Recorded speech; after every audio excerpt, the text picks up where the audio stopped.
All right, well, I don't know how many of you guys are out there have been watching March Madness, but it's going on right now, or maybe it's over at this point. I don't know when this episode is going to air, but it's while we're recording it, we're currently about to be in the Sweet 16 coming up this weekend. So, anyways, what happens is you got to be supporting your alma mater if they're still playing in there in that tournament, and one good way to do that is to call up your favorite ice sculptor. That's Ice Designs Houston. They can sculpt you whatever your team logo is. It could be for March Madness. It could be for opening day coming up. Like the Astro symbol. You don't even have to get this one. You could get the one from the 90s. You could get the one from the 2000s. Whatever it tickles your fancy, they have it for you at Ice Designs Houston. It's not just that. They have fully functional ice bars, shot glasses, ice plates, ice furniture, so much more. You just give them a call, mention Dad Pod, and they'll give you 10% off your first order. They'll do all types of events, including weddings, holidays, corporate events, parties, birthdays. Man, if you just like looking at ice sculptures, they'll make one for that, man. So just call them up, mention Dad Pod, sent you over, 10% off. Thank you. All right, guys. It's time for me to tell y'all a little bit about his awesome body shop in Houston called Maui Auto. Now, what I like about Maui Auto is that first of all, it is an amazing body shop. I've been going there for years, and every time I go there, the owners, they fix me right up, and they do a really, really good job. They do it quickly. And man, it's great to always have a body shop you can trust. There's always going to be minor things. Maybe your wife dings the door. That happens. My wife's definitely scratched some things, and well, I can't say that I haven't, but because I have. Yeah. But these things happen. I'm pretty sure, having kids and all that crazy stuff going on. There's gonna be some door bangs and dents here and there.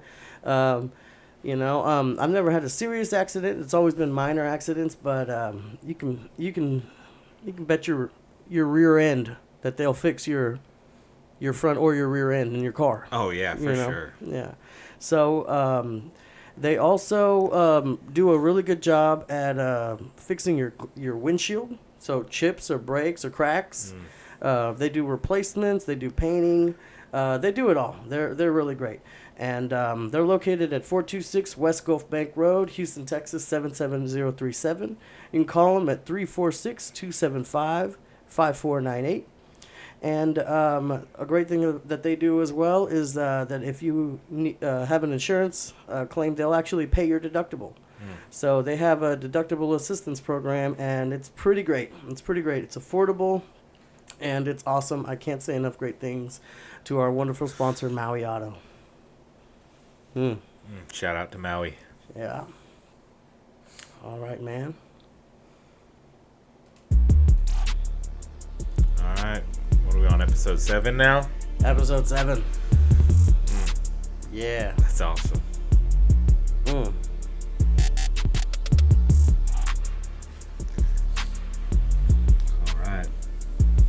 Pod. We're up in it. Yeah.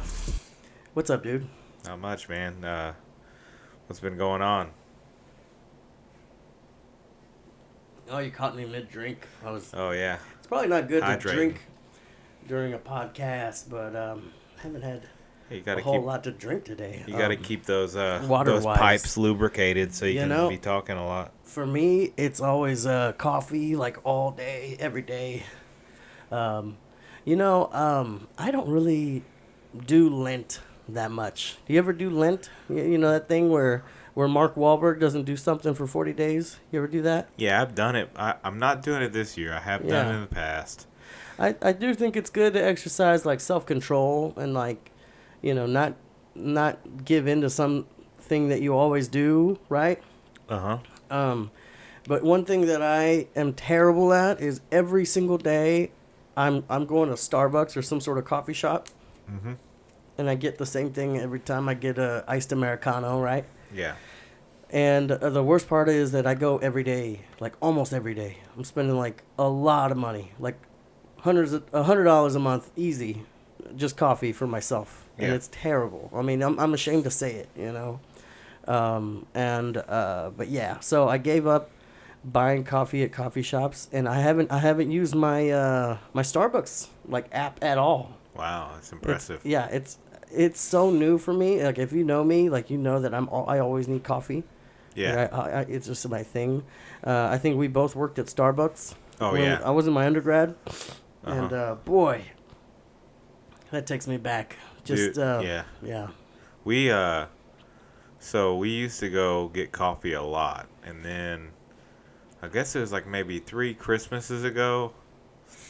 I had been wanting this espresso machine Yeah. since we got married. Like I remember I registered for it You at Bed Bath registered and for Beyond. it. It was like what? How expensive was it? It's pretty expensive, I right? think it's like a $600 machine. Oh, okay. It was not that bad. Not Yeah, as bad as I thought. but it's still like when you register for something that's $600, it's unlikely that anybody's gonna buy it for you. But you know, it's a shot in the dark. Just put it Yeah. on there, see what happens.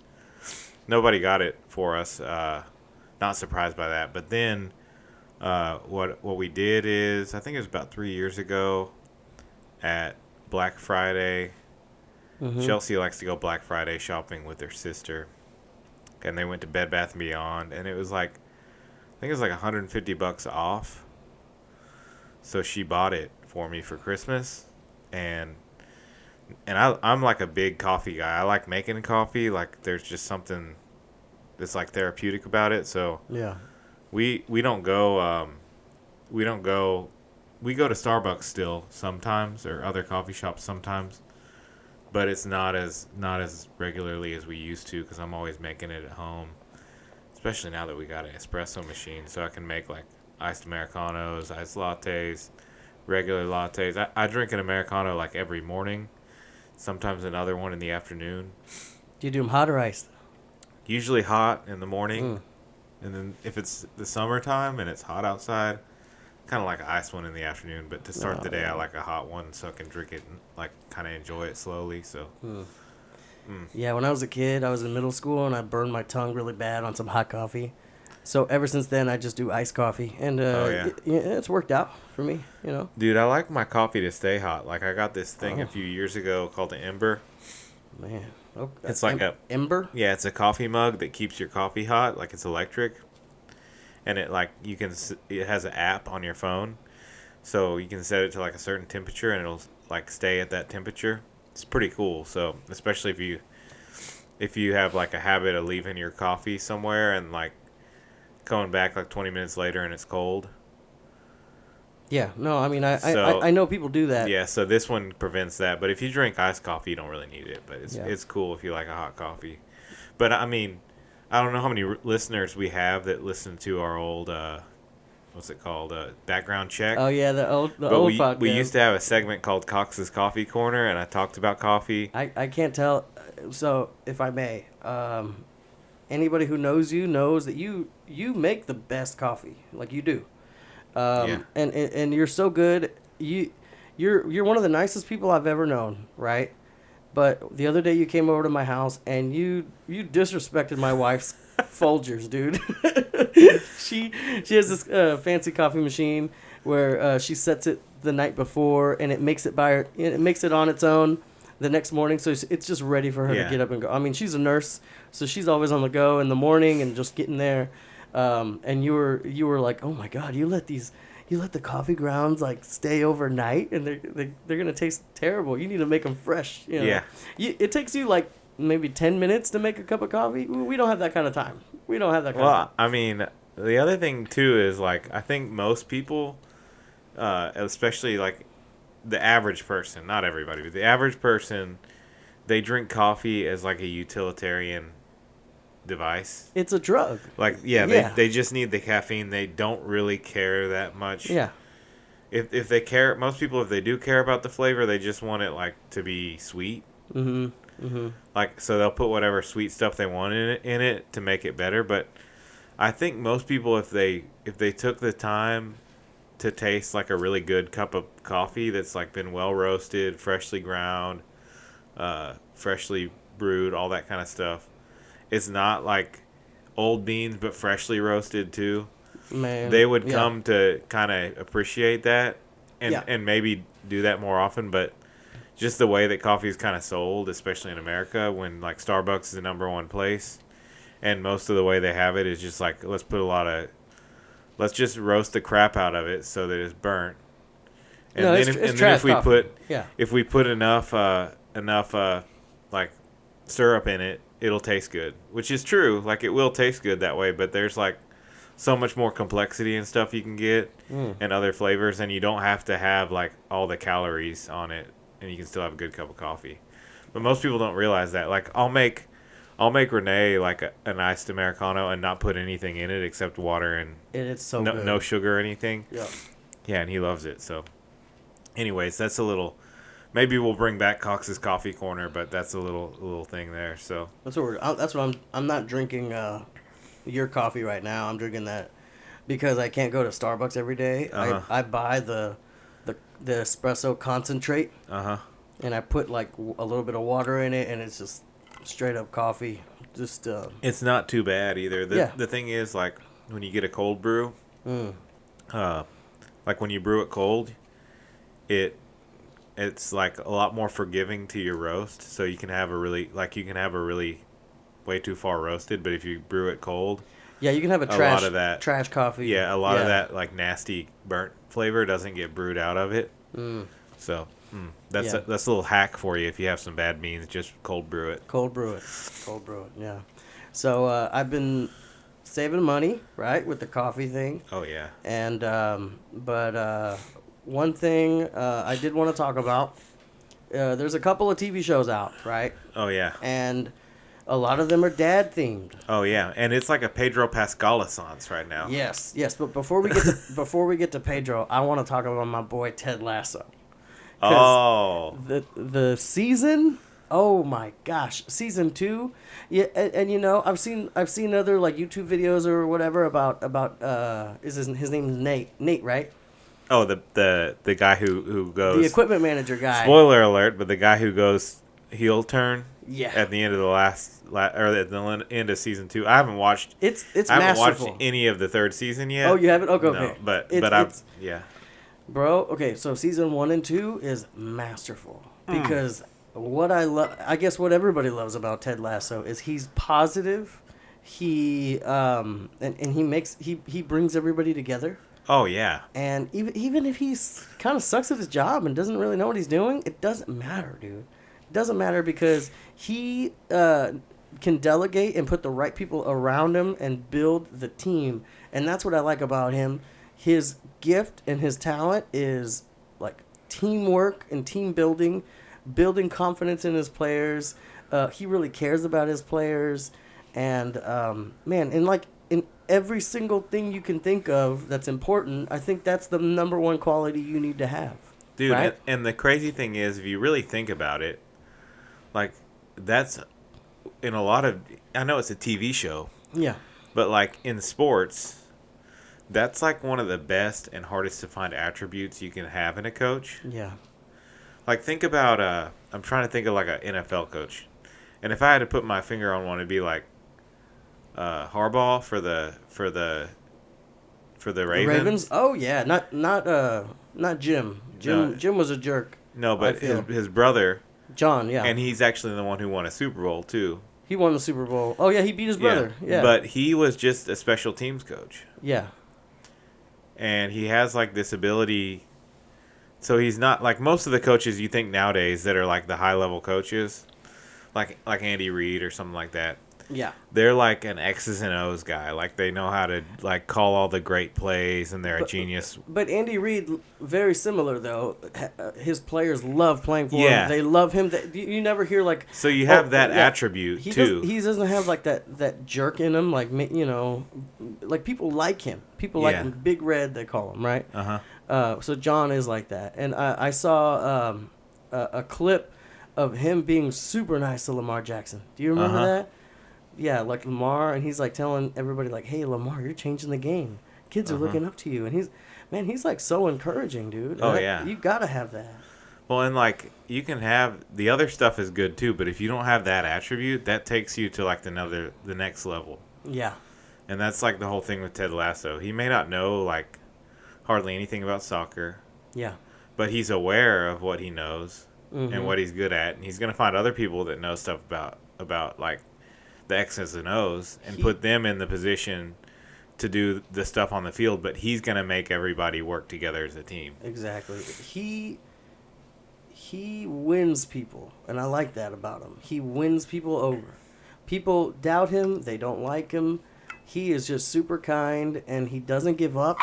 Mm-hmm. And he just, I do think that that Ted, he definitely has like mental health issues that they showed in the in the second season, and that's pretty valid. I mean, he was going through a divorce and all this, and you could tell there was trouble there, and things like that, panic attacks. He's in a high stress job where people get fired all the time for less than the dumb things that he does, right? Yeah, and even if he doesn't get fired, they do a good job of like showing how much pressure the fans and the media put on people in that job. The media room scenes are like but then great. His ability to be able to kind of relate almost on a personal level, even to the guys covering the team, to where they're like at the beginning they're like really trying to get him to mess up, but then by the end of the season they're like, this guy's all right. He's not even like charming in like a manipulative way. He's just positive. Oh yeah. And you want to be like that. That's what you want. Oh man, I wish I could. I didn't know you hadn't seen it. I thought you had seen it. No, I've seen the first 2 seasons. No. But the second episode of season 3 just came out today, so I don't expect anybody to see it. I haven't seen it yet. Okay, so I gotta get with the program, man. And then my other point from Ted Lasso is Ned. Oh yeah. I think what's so cool about Lasso is that he saw the best parts of Ned and like motivated him, believed in him. Even when Ned was acting like a jerk and he didn't deserve anything, like Ted still believed in him, and he instilled like this sense of like belonging, right, to Ned. Yeah. When he promoted him and things like that. And dude, Ned is, when he does the heel turn, he's insane if he thinks that he could have achieved that without Ted. Like he's out of his mind. And and I think of that like, or Nate, not Ned, right? Is it Ned? Did I say Ned? My bad. Yeah, you Nate. said Ned, but it's Nate. Yeah. Nate, yeah. But dude, like, can you see how like subtle, just a little bit of positivity and encouragement can really take you? Like, have you ever have like a teacher or something like that, or like you couldn't? They weren't like outstanding teachers or anything like that, but they were just so kind to you and like encouraging to you, and that sticks with you, and that helps you grow. And without even you realizing it, like, like, oh man, like I liked it when I was around that person. Yeah. Like, man, I love that. That show's Dude, amazing. It's a great show, man. Yeah, and I was reading up a little bit more about it, and they said that they wanted the second season to be like the Anakin Skywalker heel turn for Nate. Nate. And so and they do such a good job of it too, because it was so subtle, dude. By the end of season 1, you're like, Nate is my favorite character. Yeah. And then slowly in season 2, it's like, and by the end of season 2, you're like, Nate, you little jerk. You like, actually feel his pain in that one episode where he's trying to get that restaurant reservation to impress his parents. And of course, we can also like probably talk about the trauma of like him trying to impress his parents and never being able to. Yeah. And how that hurts him. And so I mean, father cool figures. Show, man. Fathers and everybody's father should be encouraging and loving, and I think that you can tell that Nate's dad, just it's kind of mean to him. Well, and to be honest, I don't know if there's ever been another show like it. Yeah. Because it's like really funny and entertaining, right? But it has so much depth. Oh, dude. And like that combination doesn't happen. Like. Dude. There's a lot of other funny shows, but they don't hit you with that kind of. There's nobody like Lasso, dude. Yeah. There's I can't think of anybody like who is this great with like pretty bad flaws. I mean, he's going through a divorce. I don't know what. Like, let's talk about how Ted Lasso barely sees his kid. That's crazy to me. But And the craziest thing is Yeah. that it was all based off of like a dumb little ad that they did on NBC. yeah, Sudeikis, man. And it was Yeah. hilarious, but like they put so much, they made a whole show out of it, Yeah. and they just built these awesome characters. And then Brett Goldstein out of Yeah. nowhere, like he was a writer, and now all of a sudden he's in Thor: Love and Thunder, right? Oh, yeah. Playing Hercules. Uh-huh. He's getting big roles, and Oh, yeah. I mean they deserve all the accolades they're getting, man. It's pretty cool. great. I'm excited to see where they go with this season. So We'll for sure be talking about this on later episodes. yeah. So the other thing that I'd mentioned earlier is it's like the Pedro Pascal assance right Oh. now. Dude, have you seen the Hot Ones with him yet? No, I haven't. Oh, I we guess I gotta need to watch watch that. it, yeah. So he just so Pedro Pascal has been Mandalorian. Yeah. They just started their third season of that, and then they just finished the first season of The Last of Us. So Mandalorian, I'm sure that most people who listen to this have at least watched some of it or know what it is. Yeah. But the premise for that is he's like this bounty hunter, gets sent out to find this to get this bounty for like a child. He realizes this is a child when he gets there. He's kind of like the transporter. Yeah, right? it's like a baby Yoda. Yeah. Well, He's like, and then he realized that like there's something fishier going on. So instead, he decides just to protect Baby Yoda. Yeah. And then the whole time he realizes like Baby Yoda has like the Force. Yeah. So his main goal is that he wants to find a Jedi to bring the Baby Yoda to. So that's kind of what's going on in the first two seasons. They just started this third season. It's pretty cool, man. Like, yeah. I have not seen any. So I'm like the only opposite thing with I you. would say I haven't with seen this, any if you- episodes in the third season. if you haven't seen season 3, Yeah. did you watch Boba Fett? So that's the thing. That's the reason why I haven't seen season 3. So just go to Boba Fett. I can't remember what episodes it is, but there's like 2 episodes in there. Here's the only problem that I really have with Mandalorian Yeah. is that Like we get it, Disney. We get it. You want us to watch Boba everything. Fett was pretty cool. And It wasn't as good as Mandalorian, and the problem is that they had like 2 episodes that had Mandalorian in it, and they were basically like Mandalorian episodes. Yeah. And then they come out with Mandalorian season 3, and they don't even really address like that stuff. But if you don't watch those, you're kind of confused. Like, what the heck? Like, I thought Luke rescued him, and he went with Luke. Yeah. At the end of season 2. So they address that in Boba Fett, but they don't tell people like, hey, you should go watch these 2 episodes. Because really the rest of the Boba Fett series doesn't really matter to... I mean, if you want to watch it, it's all right. Like, there's some cool stuff that happens. It's not as good as Mandalorian. But anyways, I wish that they... There's 2 ways I wish they would have either done that. Like, there's some people that don't like the editing because they do a bunch of stuff where they'll like, for example, in that series, they did like all this Boba Fett stuff. Then for 2 episodes, they went to follow the Mandalorian or Din Djarin and figure out what Grogu was doing. And then they went back to Boba Fett, which is kind of weird. Like, why wouldn't you just do Boba Fett the whole time? Or why wouldn't you do like kind of like how a lot of other shows do, where they're cutting back and forth between them the whole season. So it's like an ongoing story throughout the season. And it's not like really jarring where it's like this stuff, then 2 episodes of this, then back. It's like it's kind of weird to do that. Yeah, it felt like Civil War was like Avengers 2.5 kind of. Yeah. Where like you couldn't watch Although the advantage to them... Infinity War, you couldn't watch Infinity War without watching what happened in Civil War. But the advantage to the way they did cut it like that is you can skip most of Boba Fett and just watch those 2 episodes. And then you'll be caught up. I guess I might just do that. I was watching episode 1 of the Boba Fett, and man, that's what I would do. I would just skip most of Boba Fett, just watch the episodes with Mandalorian, and then go watch season 3. Here's my problem with Star Wars, dude. It's too much, and it's not all uniform, and it's not all great. This is honestly what's kind of happening with Marvel, right? Yeah. Where there's so many shows, a Bad Batch.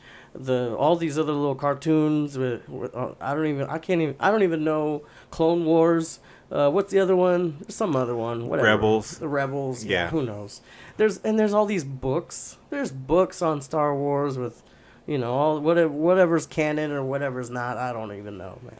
Well, but I would say like, at least with the Mandalorian, for the most part, other than this little blip they had by doing the 2 random episodes in the Boba Fett thing, you can pretty much just watch it and it's not really gonna matter. Like, you can watch some other stuff, but you don't really have to.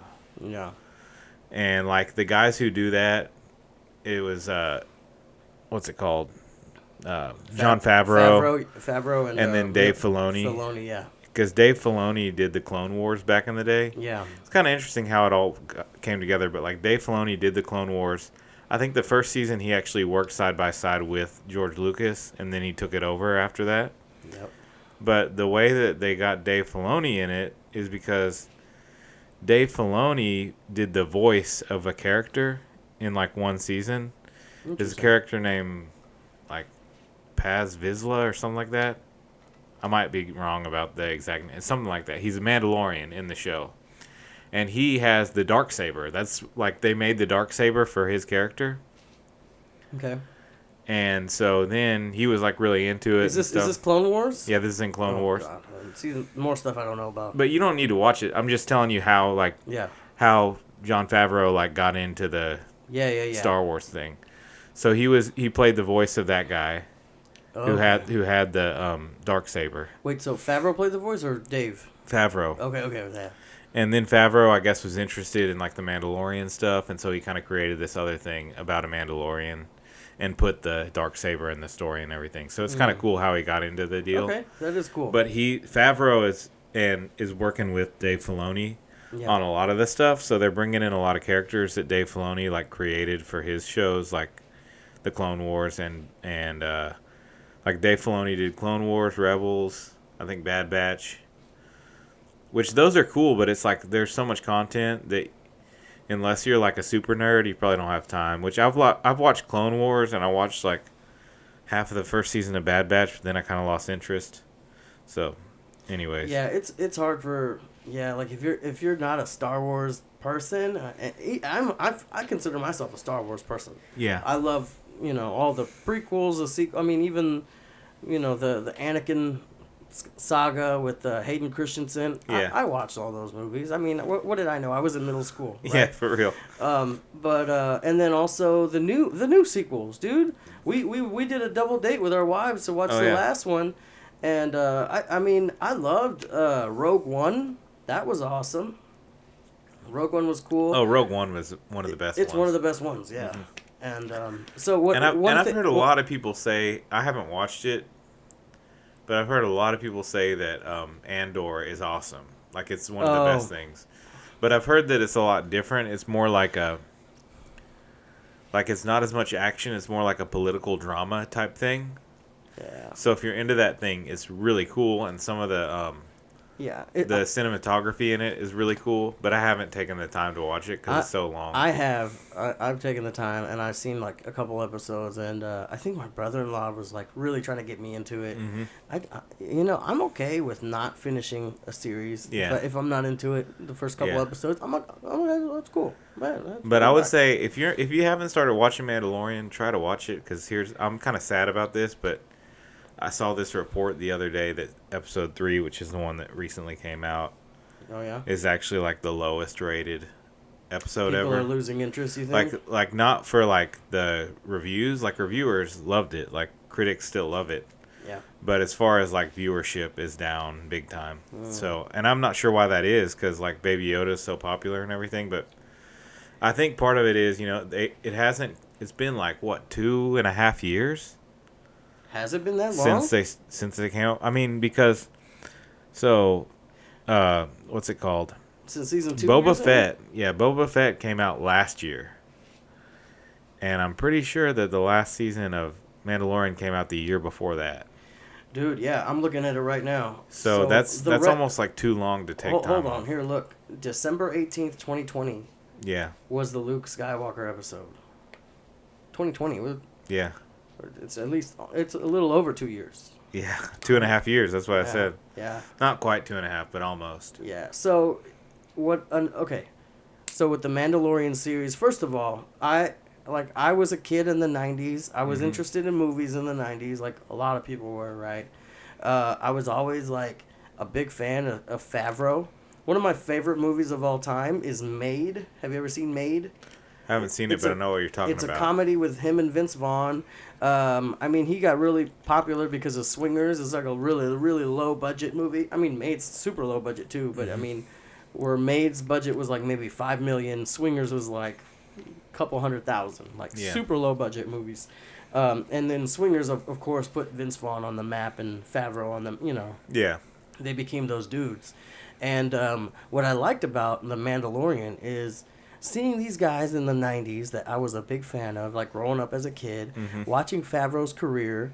Like, dude, Favreau's freaking awesome. Like, I love Favreau. Like, he's played all... He's a good actor. Like, he's played all these bit parts. He played the UFC guy in Friends. He played the guy who threw up all over Paul Rudd in I Love You, Man. Oh, yeah. Oh, dude. I mean, he's got so many great roles. He's boxing Vince Vaughn at the beginning of Made, and it's, like, iconic the way they're fighting with each other and stuff. And, but watching, seeing the behind the scenes of The Mandalorian Season 1 and seeing how there's all these different directors. Yeah. Like, Robert Rodriguez comes back out of nowhere. Another guy who's that's just an incredible director that blew up in the 90s, right? Similar to Favreau. And then, of course, Taika Waititi, like, who in the world foresaw that Taika Waititi would be, like, an amazing director and directing Star Wars stuff? Yeah, and I think they even got, what's her name? Bryce? Yeah, Bryce Dallas Howard. Oh, yeah. And some of her episodes, honestly, are, some of the best episodes. Oh, yeah, dude. I mean, and then there's a ton of great directors. It's cool because he's kind of a genius in a way. Like, Star Wars should be grateful for Jon Favreau because they were in a low spot before like Mandalorian came out. Yeah. Well, not only that, but Disney, because if you guys remember, like, Mandalorian was like the launch of Disney Plus. Yeah. So if it didn't hit, I mean, they have all the other content on there, but they really needed it to hit for original content. Yeah. And man, did it hit. Like, he did such a good job. And then he gave all these other directors, some that were already established but maybe haven't done anything in a while, and then also some that hadn't had their shot yet. Yeah. Then to give them a shot, and it's almost kind of like a tryout for other shows and stuff. It's beautiful. So, it's beautiful. That industry is so cool, man. Like this. Like, I just saw today, this is really cool, but there's a show that's coming out that's a spinoff called what's the name of it? I don't even remember the name. I forgot the name. But there's a spinoff show that's coming out. Jude Law's the star. Oh God, I gotta try to look it up real quick. And there's the report that the Daniels, who just won the Best Picture for Everything Everywhere All at Once, are directing one of the episodes of it. Oh, that's cool, man. All right. One more thing I want to say about Favreau. So he's directed not that many movies, right? I mean, at this point, yes, he has. But before he did Iron Man, he really did like maybe 3 movies. Those movies were Swingers, Made, and Zathura, and Elf. Oh, Zathura, yeah, Elf. And he plays the doctor in Elf. Yeah. Those 4 movies are not like visually stunning visionary director masterpieces. He's not like a Spielberg or a Scorsese when it comes to film, like being a director, right? And I think he's more of an actor, in my opinion, even though he's a great director. But what I'm trying to say is he's kind of like Ted Lasso in the way he directs. That's what I was just thinking. He's like the Ted Lasso of directors. He brings people together who are better than him, honestly. Like, Taika Waititi's probably a better director than Favreau, right? Yeah. He did, when they did Iron Man, he was probably the best guy to do it because they had no idea what they were doing, and he was okay with that. He treated it, they treated it like $100 million student film. Maybe $150 million. I don't know. It was expensive. Yeah. Right? And he's good at those movies. Like, those student film type movies that he did, like with Swingers and Made, those low budget ones, that's where he really shines. Because he's like, I don't have to. I'm not a crazy like visually stunning all this, right? Well, and he's like he But he makes a brings good story. gets the people together, and he comes up with it. Yeah. And I think that's a brilliant talent that he has, Mm. and it served him well. And boy, do I like that movie. And another one of my favorite Favreau movies is Chef. Oh, Dude, we yeah, could do a whole Chef episode. is awesome, We man. could probably do a whole episode on Chef. It's one of the best dad movies of all time. It's one of the best dad movies Oh, of yeah. all time. The whole movie is just like, it's insane. But I think we need to kind of move on, right? Oh, yeah, but before we move on, I you did look it figured up. out? Yeah. The show that's coming out is called Skeleton Crew. Skeleton Crew. It's a Star Yeah. Wars thing? Yeah, it's supposed to be a okay, okay. spin-off from Mandalorian. So Awesome. But moving on to the other Pedro Pascal thing, which is like our main topic today, Yeah. The Last of Us. Crazy. So this is another show where he plays a dad. Yeah. Yeah. And man. Okay. Okay, so spoiler alert, if you haven't watched it, go watch it. Yeah. How are we doing this? Are we talking about overall, or you want to go episode by episode really quick? So we'll yeah, we can go episode by episode. There's like 8 of them, right? Yeah, Okay. nine, I think. So the first episode, what are your thoughts on the first episode? Well, the first episode / just the premise of the show. Okay. Because that first episode gets you to like the premise by the end. Well, I had no idea it was a video game. People talked about that. Apparently, Yeah. it's a PlayStation video game. I don't have a PlayStation. I haven't had a PlayStation since I was a kid. Yeah, I don't really play video Yeah, games. So. I don't play video games at all. I tried to play video games during COVID, Mm-hmm. but I got an Xbox because it was like the cheaper one, right? But anyways, I've never played. I am not one for those types of video games either, right? Yeah. I'm more of a Madden type of feller. I can't play a game where you play a person and you get into adventures and you gotta like open doors and look at stuff and that's so dumb. It's like, how is that entertaining? But whatever, man. Like I think Tomb Raider's I like guess if the story is as good as this, that makes it. But that seems like it's few and far between. like probably. I have to stab zombies and find stuff, and Yeah. I'm on a mission. I have to explore a field and look for things, and like I barely like Spyro the Dragon. I like Spyro the Dragon, like where you have to look. Oh, you're missing 6 crystals. Like, Oh, yeah. dude, just get me to the next thing. I don't care. You know, like Yeah. I don't know, man. But anyways, I'm not a video game guy, but this Last of Us thing.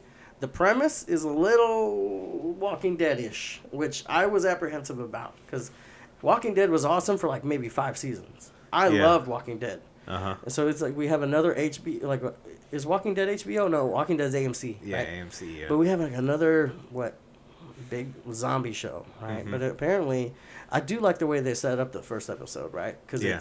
it's the brother from the Mummy, who plays Mm-hmm. a scientist, talking about how this fungus or whatever. I'm like, okay, it's like a fungus, right? Yeah.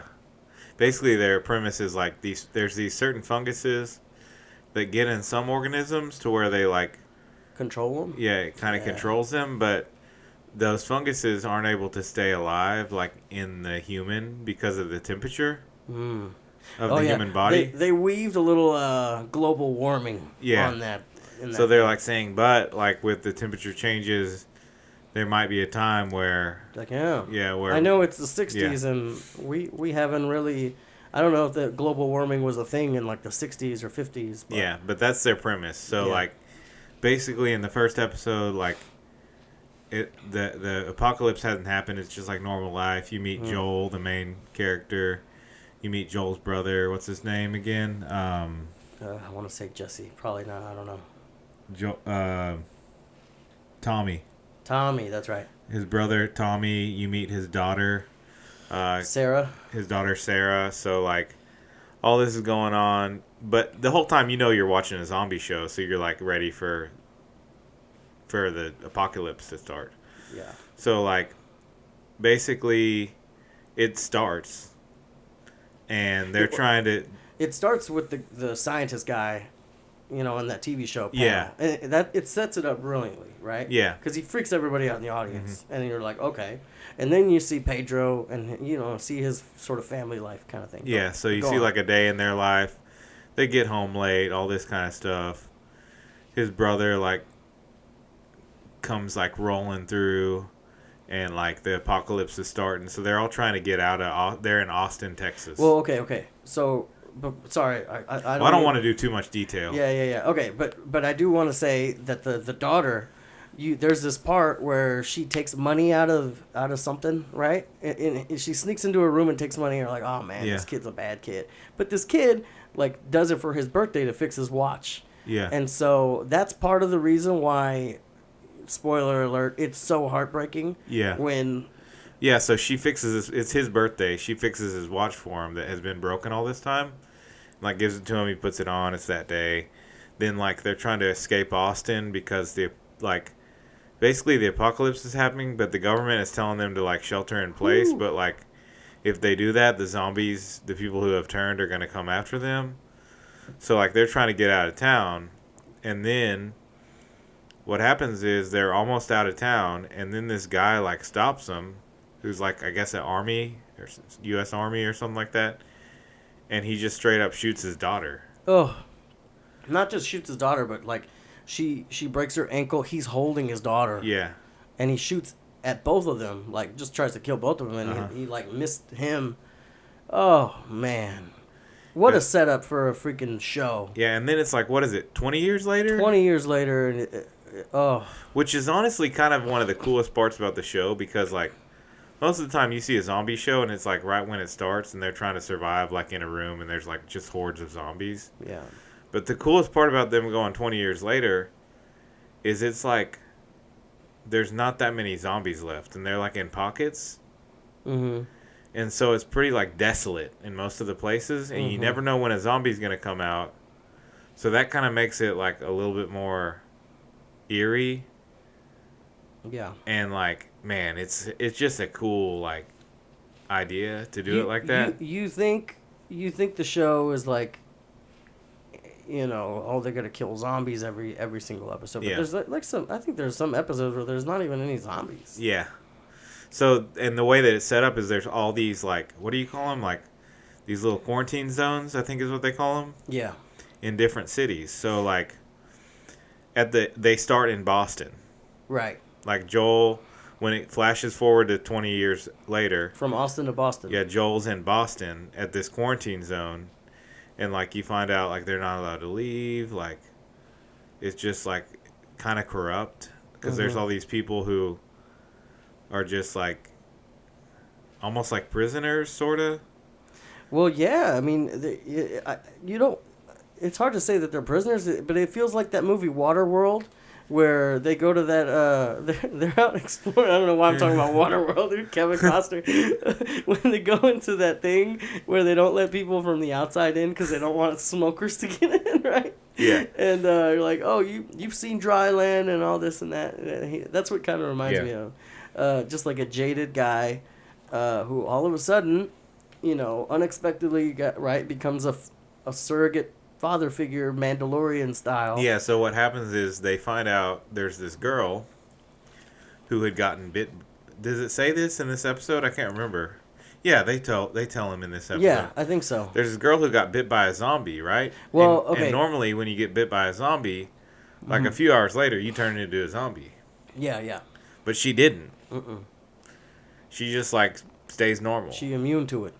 So it's like this other group called the Fireflies. Little terrorists. They say they're terrorists. I don't know if they're good guys or bad guys. I think they're all bad guys. I don't know. But they're kind of like, they're more for like freedom and less for like the government controlling them in the quarantine zones. Mm-hmm. And they're also like trying to figure out a cure. Like they have scientists that are trying to figure out a cure, and I think the government has kind of given up on that. Yeah.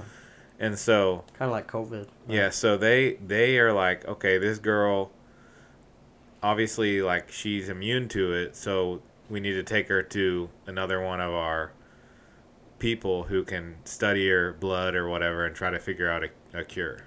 Yeah. That's kind of like the premise. And that's the whole show. Save humanity, save the girl. Which he doesn't want to do it because originally he gets kind of like stuck into it because that's his only way to go find his brother. He's looking for his brother. Yeah. Because his brother's missing.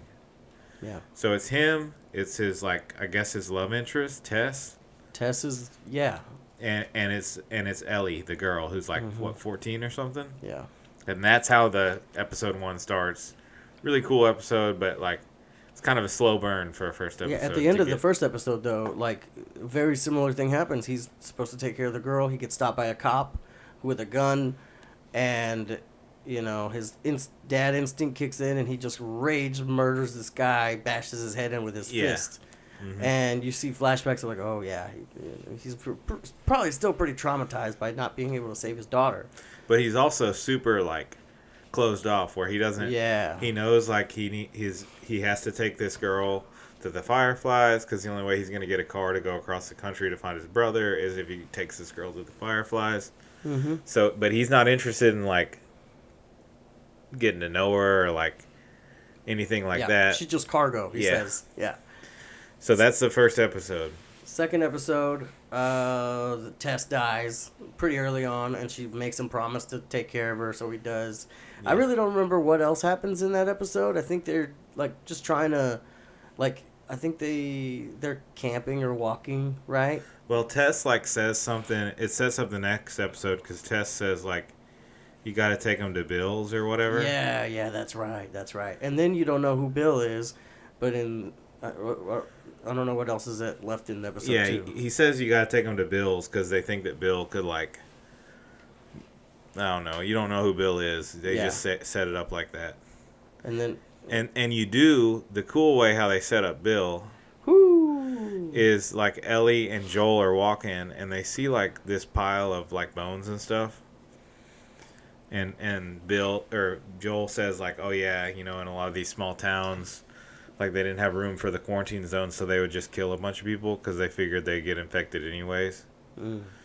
And that's what all these bones are. And then it flashes back to, like, that happening. And you see this guy, like, in a bunker. Like, they're trying to get everybody out of town. And he's just in his bunker. He's waiting for everybody to leave. And then when everybody leaves, he's, like, going to pick up all the stuff from the grocery store. He's, like, building this fence around his house. He builds, like, this whole fortress, and he's just going to kind of camp out in this small town. And that's Bill. What would Nick Offerman do in a zombie apocalypse? And that's exactly what he does. It's almost like the show Last Man on Earth. Have you guys heard of that show? With Will Forte? It's like the more serious version of that. It's a more serious version, yeah. So he builds, like, this whole thing, so, like, if a zombie comes, it'll, like, trigger... It'll let him know, and he can either shoot it or it'll get tripped by, like, some sort of electric wire and knock it out or whatever. But he has all these traps for zombies. He's like just hunkered down. He starts a farm, like, all this kind of stuff. Mm. And then one day this guy falls, like, into his hole, and he's, like, not sure about him. He gets himself a friend. But then one thing leads to another, and they're lovers. They're lovers, and it's honestly really... You know, for what it is, it's kind of a sweet little love story for, like, you know, people in the apocalypse or whatever. And yeah, but you find out that, like, Joel and Tess, I forget how, but somehow they find him. Yeah, so, what's his name? Frank, right? Yeah. Frank is, he's also the guy from White Lotus season 1. The concierge. The hotel guy. Yeah, the hotel person, dude. He's awesome. Yeah. Great actor. He's the one who poops in Homeboy's luggage. Anyways, he's very like decorating the house, and he wants to have dinner parties and things like that. So I think that's how Bill's he finds Tess. And Bill's really utilitarian, where he's like, he just wants to, like, mow his own lawn, and he doesn't really care about the rest of the town. But like, Frank's like, oh no, we got to make it all look good. You know, in episode 3, I think I was talking to you about it. Like, dude, how do they have, like, bottles of wine every night? Like, what is that? They're in the apocalypse, dude. Does the little general store or whatever really have that many bottles of wine? I think he must have just gone over to his local Kroger or something and just, that's insane, though. For 20 stolen years? All of, think of how many bottles of wine are at Kroger. I mean... It's a lot, dog. Like, if you just have, like, once a week, you have wine? It sounds like you're doing a lot more than that, but okay. That's true. 20 years is a long time, so I get you on that. But anyway, so... I forget how they link up with Joel and Tess, but they link up with them, and they basically have, like, this communication back and forth between the Boston quarantine zone and this little, like, and Bill and Frank's little place. Yeah. And I think they send them supplies and stuff like that because Joel is like, dude, this fence isn't really gonna last that long. I'll send you supplies. So you kind of see, like, in that little exchange that Bill and Joel are very similar in the fact that they're both survivors and protectors, and they're the guys who are like getting things done. And you even see in the very first episode where Joel is like in construction, and he knows like how to build things, and just like a man's man, so to speak, right? Yeah. A real Home Depot guy.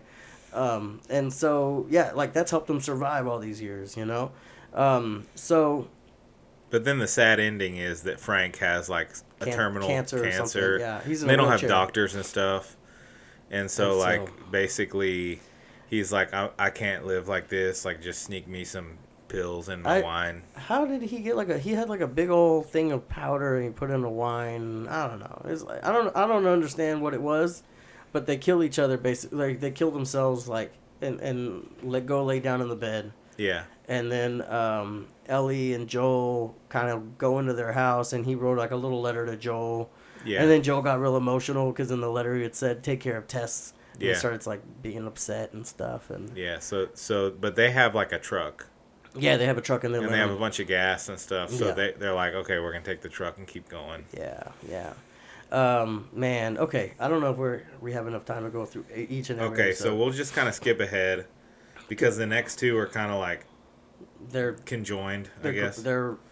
Well, the next two, I think, episode 4 or 5 is like one of the better episodes. You see Melanie Linsky plays this lady named Kathleen, and this also she's talking about this guy named Henry. Yeah. Like Henry's the bad guy, but you realize that Henry's actually a good guy. And it's in the Kansas City quarantine zone, which has been overthrown like by all these people. Right. Yeah. And man, it's a great story. Those 2 episodes where Joel and Ellie like find like a little place to camp, and then they see them, and then they kind of try to be friends with them. Yeah. Man. Well, and this is the episode where like Ellie kind of saves Joel's life at one point, right? Yeah, this is the first time she kills somebody on screen that she. Yeah, because that you like see. he has bad hearing in one ear. I think yeah. And he didn't hear this guy coming, and she's not supposed to have a gun, but somehow she got one. I can't remember how. I think she took it from Frank's or Bill and Frank's. Yeah. So she got a gun and she sneaks up on the guy and like shoots him Marks before him, before he can get it to him. But the crazy thing is like Henry has basically like been an informant, I guess, for the Fireflies or something. I don't know. No, it was for the people who were running the quarantine zone before, and he killed the lady. Yeah. He gave them some information that was able to like save his brother. But it killed what's his name's brother. Or what's her name's brother? What's the lady's name? Melanie Linsky. Yeah, killed Kathleen. Yeah, it killed Kathleen's brother, who he was the former leader of like the rebellion or whatever. So that's why she's trying to go after him. Yeah. But he was trying to save his own brother, who's like blind, right? Was he blind? His brother is deaf. Deaf. Sign language. Yeah, blind, deaf. Yeah, bro. Yeah, his brother's deaf. Yeah, so it's really cool because Christy's gonna get onto you about that. And Ellie, I watched it too fast, so like remembering all the details is not good. the best. But Ellie and this guy's brother, whatever his name is, Sam, kind of become friends, and like it's pretty cool seeing them become friends. Yeah. And then it gets like really sad because they get ambushed kind of by all the Fireflies or what. I don't know what they are. They're the rebellion. The in rebellion, Kansas City, yeah. whatever. And you're like, how in the heck are they gonna get out of this? Well, the truck explodes or something, and then there's like a whole underground tunnel system where all these zombies are. Yeah. And they come out and they save the zombies save the day, but they bite the little boy. They bite Sam. And then and Ellie finds out, but she doesn't tell the parents because she's like, well, maybe if I just give him some of my blood, it'll save him or whatever. So she gives him some of his blood, but then the next morning they wake up. Yeah. And Sam's a zombie, so like they have to kill Sam. And Henry shoots Sam, and he's like, "What did I do? What did I do?" And before you know it, he shoots himself. Yeah. And I think a theme of this show is guilt, right? Yeah. Where Joel is feeling guilty for failing as a parent because he couldn't save Sarah, and then I think Henry is feeling guilty as a big brother because he couldn't save Sam. He actually had to make that hard decision to kill Sam. Yeah. And man, like this, like it's like almost like humanity's guilt, right? Yeah. Like, how did we let these things Well, and then get also this Ellie bad? feels guilty because like she couldn't save him. Yeah. And then, oh man, the episode that made me cry. There's 2 episodes that made me cry. Right when Sarah dies, that's heartbreaking. Right, I have a daughter. Right, that's every parent's worst nightmare. Right, and then also Ellie's friend in the show. Yeah, so they have a flashback episode where you find out like how Ellie got bit the first time. Got bit, yeah. Because she mentions like she was in this mall and got bit, but they show like the whole backstory of that. She has this friend that she was going to like I forget what they call it, but it's like the school where they learn how to like basically work for the government, and then they get assigned a job when they're 15 or something like that. Yeah. So her friend, Riley is her friend's name, right? Yeah, and Riley's my daughter's name. Yeah. So her friend like escapes and goes to join the Fireflies, and then sneaks over to her little dorm and like is like, hey, I'm about to be shipped off to another city to work for the Fireflies, so let's like have one more fun night together before I leave. And they go to this mall that's supposed to be abandoned, and they do all this fun stuff there. It's like a really cool like friendship episode. But then right at the end, like she's mad because she's leaving or whatever. Yeah. And she starts leaving, then she comes back and like kind of makes up with her and is like, it's okay, like they're all cool and stuff. But then all of a sudden a zombie comes out. And they both get bit by the zombie, and they're just waiting there, ready to turn into zombies, and like she doesn't turn. And then Riley does, and she has to. Yeah. It's sad. It's so sad, man. But my favorite part is actually in the episode, I think right before that, when they finally figure out where Tommy is. And Tommy is in this like little. They made this little town thing with all these people. It's like self-sustaining. They have all these animals and whatnot. It's a pretty cool little town. It's a communist town. Yeah. So they he's there, and like, dude, Joel finally has all this guilt about like, man, like I can't. Yeah, they find out they need to take her to like Salt Lake City or something, because there's supposed to be some Firefly like. What's it called? Like doctors and stuff there. There's like some sort of thing. And he's like, I can't take her. Like, there's all these times that I should have died or she should have died and we were lucky, but I'm not going to make it. Like, he doesn't believe in himself. And so he tells Tommy to take her. And like, Ellie's like just mad because they finally made a connection, you know, after all that stuff in Kansas City. And Ellie's just mad about it and like, just kind of like an angry daughter sort of thing at Joel. And then finally Joel's like, all right, I guess you can choose, like, who do you want to take you? And she chooses Joel to take her. And man, dude. And he gives her a choice, right? And his little speech to his brother, it's just like so good. Man. It's so good. Yeah, Pedro's a beast, dude. Pedro's awesome. What I was trying to say is I'm trying to. He gives Ellie a choice, a very difficult choice, and she does something that he doesn't want her to do. Because in his heart, he can't bear the thought of something bad happening to her. Yeah. Right? And so skipping ahead, right, to they do go to what's it called? They do go to the Firefly or whatever. To Utah, Salt Lake City. Yeah. But it's like abandoned. This place is abandoned. Mm-hmm. And then these like random dudes come up on him, and he like gets a couple of them, but he gets stabbed by one of those dudes. Yeah. And then he like kills a couple of them. Yeah, and so there's a whole episode where Ellie's just trying to help him heal, right? Giving him time to rest, and she sews him up and patches him up, and he's getting better, but he's still not doing good. He's not 100%, right, at all. So she goes out with like his gun. She's trying to find something to hunt, like so they can have something to eat. And she like shoots this deer.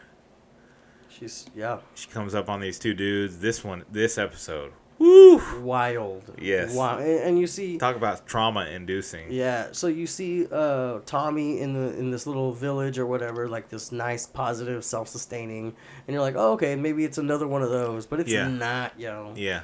They be eating people there. Yeah, so when she shoots the deer, like these other two guys were deer hunting. Deer hunting. And it actually showed like some backstory of these two guys. They're like in this other little commune that looks kind of like the one Tommy was in, and they're like reading some good old Bible verses, and you're like, oh man, a little weird, but they're probably all right. Never trust Christians, dude. Never. They're talking about how they're low on food. Mm-hmm. They mention like this little girl mentions that her dad died or whatever. And this is the subtle thing. They say, like, oh, we can't bury him because the ground is too frozen. We'll have to wait till spring because she wants to bury him. He's lying because they eat them. Yeah. They don't bury them at all. So then they go hunting, right? And they come across this deer that Ellie shot. And Ellie's like, oh, no, you ain't taking this deer. Like, she's not backing down from these two dudes, and it's like a 14-year-old girl. And she's real like, tough, man. She's and this like 30-something and maybe 40 to 50-something-year-old dude. Mm-hmm. And so she makes a deal. Like she's like, "Do you guys have any medicine? If one of you goes and gets the medicine and brings it back, then I'll let you have like half the deer or something like that." I think is what she does. Yeah. So they go back. They get medicine. The guy's like, the leader guy stays with her. And is like saying some weird stuff. Trying to charm her though, like he's trying to win her over. But you're kind of like, this guy might be all right. I don't know. Like you're not really sure. No, but man. And then, well, you're right. I mean, you don't know, but yeah. But the show is already like kind of foreshadowed, saying like it's not always just the zombies you got to worry about. There's some whack people out there. It's very similar to Walking Dead. Yeah. So they what happens? They go back and medicine. They go back after they give her the medicine. Yeah. And you're kind of like, that's weird because they were like, weren't they trying to find out like, I'm trying to remember. Well, they knew like there was a little girl. Yeah. And a man, and I think he even mentions while they're sitting there that there was like one of their guys got murdered, and there was a guy and a little girl there. So they're revenging. So she's like, "Oh snap! They know about me, but maybe they don't because they just left, right? Because they went back to their place." But his idea is like, "Oh, we'll let them think they're okay, but in the morning we're gonna send all our guys to find them, right?" Yeah. So she like gives Joel a knife. And he's like still, he has the medicine, but he's still like pretty rough, Yeah, like, he ain't all there. And she gives him the knife, and she's like, all right, if anybody comes in here, you gotta defend yourself or whatever. And she goes out there, and like they end up, she's riding the horse, I think. I don't even remember. I think that's what happened. They get the horse, and she be following. Yeah, she falls off the horse, and they take her back to the place, to the little prison. And the main guy like goes with her, the leader guy, and then a lot of the other guys are like going door to door trying to find Joel. Yeah. So Joel handles all those dudes. Like he comes up and he just handles all them dudes. He's like torturing them, trying to figure out where Ellie is. Mm-hmm. And dude, they go back to that prison thing, and she gets out of there though. She gets out. I mean, but before that, this dude is full turn now. He's like saying, I want you to be my wife and all this weird whack stuff. I don't remember that. He said in the prison, pretty much. He wants her to be like his right hand woman. He's like talking her up, trying to groom her. Crazy. And then she realizes they eating people because she sees like a jawbone or something. Yeah, on the ground. Yeah, that's the craziest part, man. And then you're like, oh snap, they eating people up in here, like.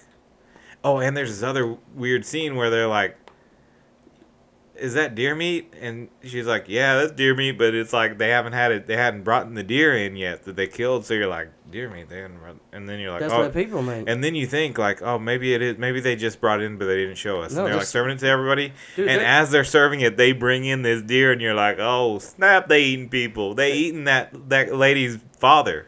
They Sweeney Todding people, man. It's wild. So so this guy goes crazy, and Ellie like bites his thumb or something while he's trying to reach up in there. Yeah, no, he didn't like that. And she starts a fire somehow, and she like murks that dude, and she comes out, and she's like, did you just say murked? Yeah, it's murk. Whatever. She kills that dude so bad with like a cleaver. Because they be chopping them people up with cleavers. Well, she kills his right-hand man first with the cleaver, and then she goes after him. And it's like a fire and everything. She burns it down. Oh, man. Man, we spent a lot of time on this one episode. But this is like one of the best episodes. Like, oh, dude. Joel comes back, and he'd be trying to find her, and she's all traumatized because she just, like, stabbed him with the cleaver, like, 50 times, right? And then he says, what does he call her? He calls her baby girl, because that's what he called his daughter. Yeah, and he gives her a big hug, and she immediately, she goes from, like, being traumatized, like, to just being, like, like a deep breath whenever he hugs her. And then, okay, we'll fast forward. So the next episode, they see a giraffe. And then after that, they find the Firefly people. And the Firefly people are like, well, we kind of have to kill her. Yeah, and he's like, well, I kind of have to kill all you guys. So Joel goes crazy, bro. He kills everybody. And he, dude, it was so crazy how he killed the doctor, bro. Homie walked in, and he's like, "You're gonna let her go," and the doctor's like, "I can't do that," and then Joel just shoots her. It's insane. Poor nurses. I think the nurses lived. Maybe. I can't remember. I don't think he killed them on screen, but he probably killed them. And then, but like Ellie didn't know all this stuff, right? She's unconscious. She's about to get into surgery. He like saves they're basically putting the scalpel to her brain because it's like. Apparently the fungus or whatever is in her brain, they got to do brain surgery to get the fungals out. Yeah. Because what they figured out is she had like some sort of other fungus that was like fighting against the fungus. She had good fungus? People. Yeah. But, oh yeah, the other thing that's cool about that episode that apparently was not in the video game, but they added it to the show, is they do this flashback of Ellie's mom. Oh yeah. And so she's like pregnant, trying to get to this house to give birth. By herself, and then in the house there's like a zombie that bites her, like that she's like trying to fight off as she's like giving birth. It's pretty cool. And then like her friend, who's like the original one, I can't remember her name, but her friend who's the original one who finds Ellie, the Firefly lady, is like, oh, you got to take care of Ellie for me. She plays Marlene, yeah. Dude, and there's so many things where it's just like the guilt of stuff because she ends up having to shoot her friend. Yeah, guilt. Because she's going to turn into a zombie anyways, and her friend asks her, like, hey, just shoot me before I turn into a zombie. But, yo, man, apparently they're already greenlit for Season 2. Well, yeah, they made two video games, right? Yeah, and rumors are that apparently the second game has a longer storyline. And they're going to split it up into two. So they're going to split it up into 2 seasons. And then I think apparently in the second game, Joel dies, but I don't know. They haven't said that Joel's going to... I think they're going to make Joel live. Yeah, because they've alluded to the fact that it's going to be a little bit different. Yeah, they're gonna Game of Thrones it and just like, hey, we ran out of material, we're gonna keep going. I feel like they might do a hybrid because I've heard that Joel dies really early on in the second game. Yeah. And what they might do is have him die like at the end of the second season. And then do flashbacks. And then third season, he's not there. Oh man. But I don't know. Dude, I think the girl that plays Ellie can honestly carry the show. Like, oh, yeah. She's Pedro's such a awesome. good actor. Pedro's awesome, but what's her name? Bella Ramsey? She's legit, dude. And she was in... Weren't they both in Game of Thrones? I think so, I'm pretty sure they were. Because she was like a little queen, like a princess or something. And what was he? He played... He was like some sort of warrior, dude. Was he the Stark? No, he wasn't no Stark. No, he played... He fought against the Mountain or whatever. Oh, is that how he died? I think so, but I can't. It's been a long time since I watched that mug. All right, man. I was very disappointed by the last season too. So like Chelsea made me binge like most of it. Dude, my wife watched the whole thing, and I watched the last episode. I was like, man, that is a pile of crap. I do not want to. I don't care. Honestly, about Tyrion. Who's that? The funniest thing is, dude, you know there was an episode that wasn't the very last one, but was in the last season. The zombie one? That was awesome, and I'm like, they should have just ended it at that one. Oh, yeah. Is it the zombie one? Yeah, the ice one. Oh, that was a good one. I saw that one. Yeah, where what's her name just stabs that Ice King right in the heart. They should have just ended it with that. They should have. The one with Aaron Rodgers in it with the dragon. That was crazy too. Aaron Rodgers is in it. Aaron Rodgers is in it, dude. Oh, I didn't know that. I remember seeing Ed Sheeran up in one of them mugs. Dude, you know what's funny though? Like.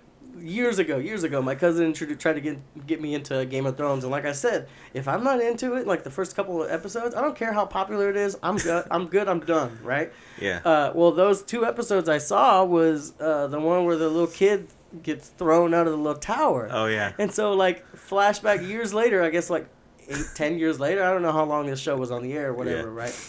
But the same stupid little kid that fell out the tower is now the king, and I'm like, what in the world? Like, I don't need to see what happened in between. I know it's dumb. Whatever. Dude, and honestly, like, Game of Thrones is a little whack.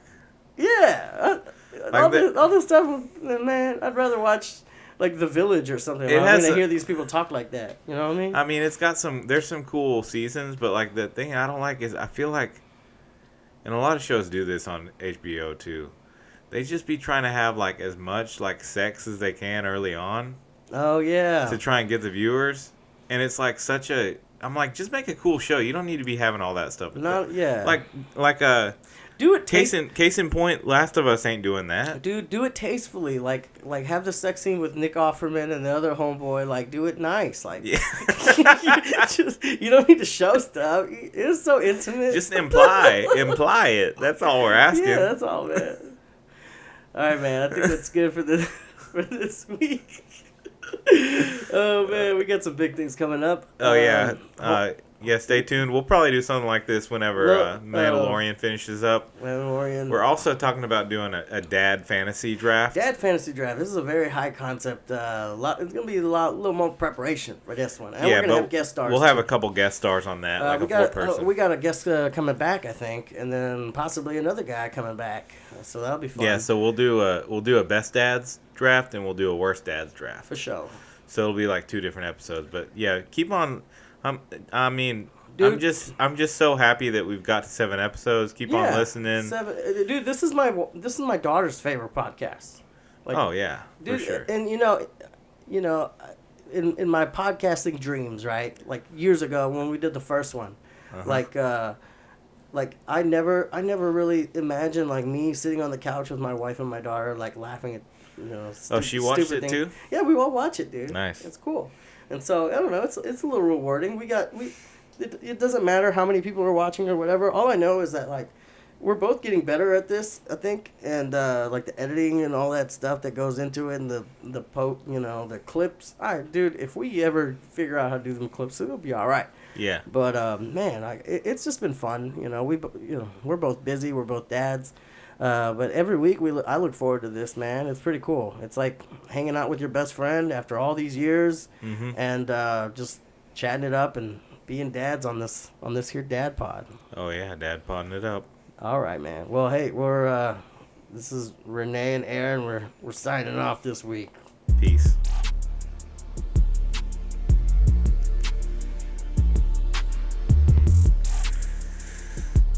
Mm.